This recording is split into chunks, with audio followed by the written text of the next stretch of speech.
Hello friend and अस्सलाम वालेकुम। Welcome to Easy Learning 700। ये एम जी टी 611 के लेक्चर सीरीज़ है। आज लेक्चर नंबर 19 है और इसके अंदर हम contract of guarantee and indemnity के बारे में पढ़ेंगे। आइए स्टार्ट करते हैं। इसके अंदर रेमेडीज़ ये हम पिछले लेक्चर्स में डिस्कस कर चुके हैं काफ़ी डिटेल से। पिछले लेक्चर में मैंने काफ़ी डिटेल से समझाया है इन सब के बारे में। और contract of rights and duties ये भी हम पिछले लेक्चर में पढ़ चुके हैं। और थोड़ा सा इसके अंदर मैं आपको बता देता हूँ कि भाई कॉन्ट्रैक्ट ऑफ इंडेमनिटी जिसके बारे में आज पढ़ना ही है, राइट्स एंड ड्यूटीज़ होती है। Indemnify contract of guarantee, scope क्या हुआ, लोन और क्रेडिटर्स। एग्जाम एग्जाम्पल इसके अंदर क्या दी गई, एग्जाम्पल जो है जैसे कि एक एम्प्लॉयर है वो एम्प्लॉई को हायर कर रहा है। तो जैसे इस केस के अंदर एक्स वाई जी बैंक है, वो हायर कर रहा है as a cashier mister Salman को। तो वो लेकिन बैंक जो है वो कह रहा है कि भाई गारंटी लाओ थर्ड पार्टी की 1 लाख रुपए की, तो मैं तुम्हें ये जॉब दूंगा या मैं तुमसे तुम्हारी खदमात लूँगा। अच्छा, गारंटी में भी ओरल और रिटर्न, यानी मतलब लिख के भी हो सकती है और ओरल यानी कि मुँह ज़बानी भी की जा सकती है। पार्टी इसके अंदर कितनी होती है, इसके अंदर 3 पार्टियाँ होती हैं। श्योरिटी जो पर्सन वो गारंटी दे रहा है, क्रेडिटर जिसकी फेवर में गारंटी दी जा रही है, और प्रिंसिपल डेटर जो प्राइमरी यानी इनकर्ड लाइबिलिटी जिसका यानी मतलब जिससे पैसा लिया जा रहा है। नेचर ऑफ द कॉन्ट्रैक्ट, अब जो मतलब यानी कि जो जैसे मिसाल दे दिया है कि भाई मिस्टर ए हैं, बी हैं एंड सी हैं। मिस्टर ए ने बी से लोन लिया और जो सी था वो गारंटियर बन गया। तो अब इसके अंदर 2 कॉन्ट्रैक्ट हुए। प्रिंसिपल जो है यानी कि मतलब प्राइमरी कॉन्ट्रैक्ट क्या था कि जो प्रिंसिपल डेटर है वो क्रेडिटर्स के दरमियान प्राइमरी कॉन्ट्रैक्ट है, और जो श्योरिटी है जो मिस्टर सी थे वो श्योरिटी हैं, तो उनके दरमियान सेकेंडरी कॉन्ट्रैक्ट हुआ। और कॉन्ट्रैक्ट बिटवीन श्योरिटी से क्रेडिटर। अच्छा, इसके अंदर यानी कि मतलब 2 कॉन्ट्रैक्ट हैं। वैसे जो गारंटी होते हैं उसमें बेसिकली 3 कॉन्ट्रैक्ट जनरेट होते हैं। ठीक है, वो उसकी रिलेशनशिप ऐसे होती है कि प्रिंसिपल डेटर ये तो हो गए एक, श्योरिटी श्योरिटी क्रेडिटर, और दूसरा श्योरिटी प्रिंसिपल डेटर्स। ये 3 कॉन्ट्रैक्ट एक साथ बनते हैं गारंटी के अंदर। अगर एक कॉन्ट्रैक्ट गारंटी का है तो उसके 3 कॉन्ट्रैक्ट हो जाते हैं। अब इसके अंदर एसेंशियल ऑफ द कॉन्ट्रैक्ट यानी कि गारंटी के अंदर कंसिडरेशन होनी चाहिए। ये हम पढ़ चुके हैं पहले कि कंसिडरेशन के बगैर कोई भी कॉन्ट्रैक्ट वो है वो वॉइड हो जाता है अगर कंसिडरेशन ना हो। मिस रिप्रेजेंटेशन नहीं होना चाहिए, ये भी हम पढ़ चुके हैं। और रिटर्न नॉट नेसेसरी, यानी मतलब रिटर्न ना भी हो, ओरल हम पहले पिछली साइड में हम देख चुके हैं कि ओरल कॉन्ट्रैक्ट भी हो सकता है। अच्छा, काइंड ऑफ गारंटी, गारंटी कितने किस्म की होती है? 2 किस्म की होती है। एक ओरिजिनल, एक स्पेसिफिक गारंटी, एक ऑर्डिनरी गारंटी। स्पेसिफिक गारंटी का मतलब ये होता है कि एक ट्रांजैक्शन, जैसे मिसाल दे दिया है कि आप बैंक से कार का लोन लेने गए और कार का लोन आपने ले लिया, तो एक बंदे को गारंटियर बना दिया कि भाई ये बंदा जो है वो गारंटियर है।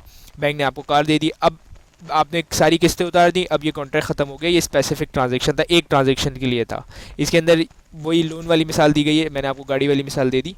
सही है, ये एक था, आपने कर्ज उतार दिया, लोन जितना था गाड़ी का, अब आप फ्री हैं, और जो श्योरिटी जिसने दी थी वो भी फ्री है, कोई मसला नहीं है।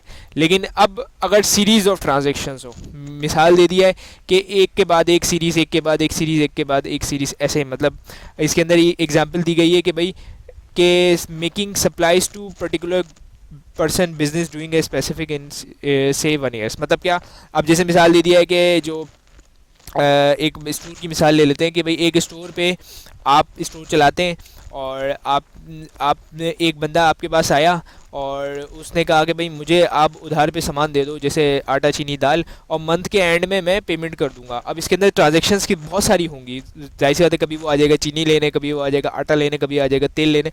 तो अब लेकिन आपने बोला भाई ठीक है ये तो सही है, कर्ज तो आपको यानी कि मतलब उधार तो मैं दे दूंगा लेकिन आप गारंटियर ले आओ। तो अब इसके अंदर सीरीज ऑफ ट्रांजैक्शंस हो गई, यानी मतलब मंथ एक ट्रांजैक्शन पे स्पेसिफिक नहीं था। अब वो कब वो चाहे वो चीनी ले जाए, पत्ती ले जाए, दूध ले जाए, अंडे ले जाए, डबरोटी ले जाए, कुछ भी ले जाए, मंथ के एंड में पेमेंट होगी, लेकिन इसके लिए एक श्योरिटी था। अब श्योरिटी जो है वो ट्रांजैक्शंस के अंदर, यानी मतलब एक ट्रांजैक्शन हुई, 2 ट्रांजैक्शन हुई, इस तरीके से तीसरी, इस तरीके के अंदर कंटिन्यूस ट्रांजैक्शंस है। ठीक है, और से 1 ईयर अगर वो लिमिट है हो भी सकती है इसके अंदर लिमिट कि भाई 1 महीना हो, 1 साल हो, और लिमिट नहीं भी हो सकती जब तक चल रही है ट्रांजेक्शन, जब तक चल रही है।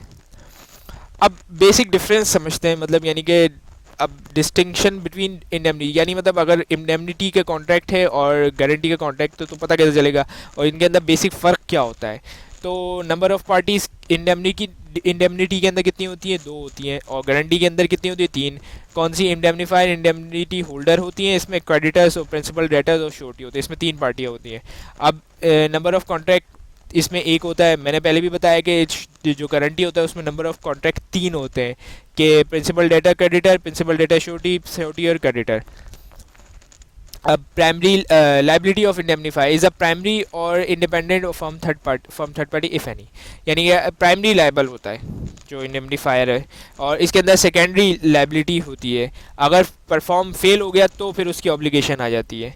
और request indemnifier give indemnity to its own not on the request of the third party, मतलब खुद दे देता है, किसी थर्ड पार्टी की ज़रूरत नहीं है। लेकिन इसके अंदर श्योरिटी जो है वो give guarantee on the request of principal debtor, principal debtors की उस पे, यानी मतलब मिसाल दे दिया है कि आप अगर किस्तों पे बाइक लेने जाएं तो जो प्रिंसिपल डेटर है वो बोलेगा भाई गारंटी लाओ, ऐसे मैं किस्तों पे बाइक नहीं दूंगा, क्यों, क्या भरोसा तुम बाइक लेके भाग गए या तुमने किस्तें अदा नहीं करी।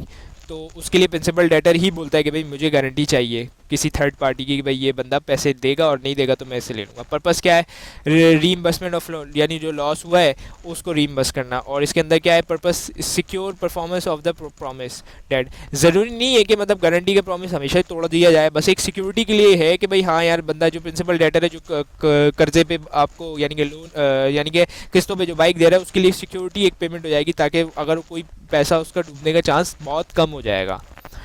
और एग्जिस्टेंस ऑफ लाइबिलिटी क्या है भाई, liability of the indemnity only arise when the continuous and liability continuous, यानी कि मतलब हो भी सकती है कंटिन्यूस, मतलब हमने कंटिन्यूस कॉन्ट्रैक्ट में भी पढ़ा था कि हो भी सकता है और नहीं भी हो सकता। अब लेकिन इसके अंदर क्या है, जो एग्जिस्टिंग है, जो गारंटी है उसके अंदर एग्जिस्टिंग ऑलवेज एग्जिस्ट, मतलब perform guarantee by surety loan always exist, guarantee promise the principal promise to pay repay if the default, मतलब क्या, अगर डिफ़ॉल्ट किया तो प्रिंसिपल डेटर को देना पड़ेगा पैसे, ये है। अब है फाइलिंग सूट, और यानी मतलब सूट कौन फाइल कर सकता है, इंडेमनिटी जो है वो सू फाइल नहीं कर सकता है अपने नाम से, accept in case of his favour, यानी कि कोई बहुत बड़ी अगर assessment of claim in the favour, अगर कोई उसका फेवर है तो कर सकता है, और अगर फेवर नहीं है तो वो अपने नाम से नहीं कर सकता। लेकिन गारंटी के अंदर ऐसा नहीं है, श्योरिटी जो है वो आफ्टर डिस्चार्जिंग हिज ऑब्लिगेशन, यानी श्योरिटी जो है वो पैसे देने के बाद can sue the principal debt, वो प्रिंसिपल डेटर को सू कर सकता है।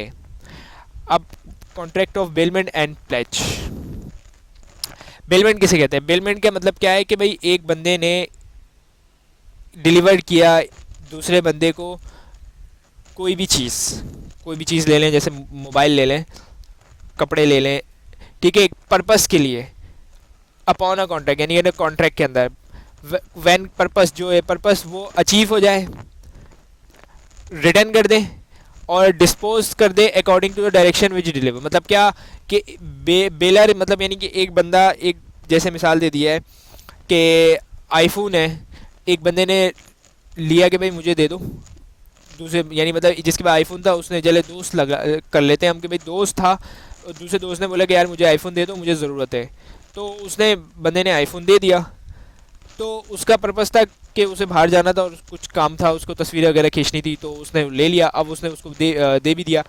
अब जब उसने बोला कि भाई मेरा पर्पस कंप्लीट हो गया है, मैं तुम्हें रिटर्न करना चाहता हूँ, उसने बोला ठीक है मुझे रिटर्न कर दो। अगर वो बंदा वो ये बोलता कि नहीं तुम रिटर्न नहीं करो, ऐसा करो इसको बेच दो, बेच दिया और पैसे जो है वो मुझे दे दो, तो ये भी सही है। अगर रिटर्न कर दिया तो भी सही है, और अगर बेच के पैसे दे दिए तो भी सही है, ठीक है। डिस्पोज ऑफ का मतलब यहाँ पे जैसे मिसाल दी है, ये मैंने बताया कि भाई उसकी डायरेक्शन थी कि भाई तुम ऐसा कर लेना। The person deliver is called baler, जिसने डिलीवर किया, जो यानी मतलब जिस दोस्त ने आईफोन दिया वो बेलर कहलाएगा, और जिसको मिला वो बेली कहलाएगा। अब इसके अंदर जैसे मिसाल दी गई कि आपने अपने कपड़े टेलर को दिए सीने के लिए, ठीक है, अब बेलर कौन है, आप, और बेली कौन है, जो टेलर है, ठीक है। अब वो वापस कर देगा, जाहिर सी बात है, और आप उसको पैसे देंगे क्योंकि आपने उसको सीने के लिए दिए। तो ये होता है बेलमेंट। उम्मीद करता हूँ आपको आज का लेक्चर समझ में आएगा। इस लेक्चर से रिलेटेड कोई भी क्यूरी, कोई भी क्वेश्चन है तो नीचे कमेंट बॉक्स में मेंशन करें, सब्सक्राइब करें इस चैनल को, and thank you for watching this video.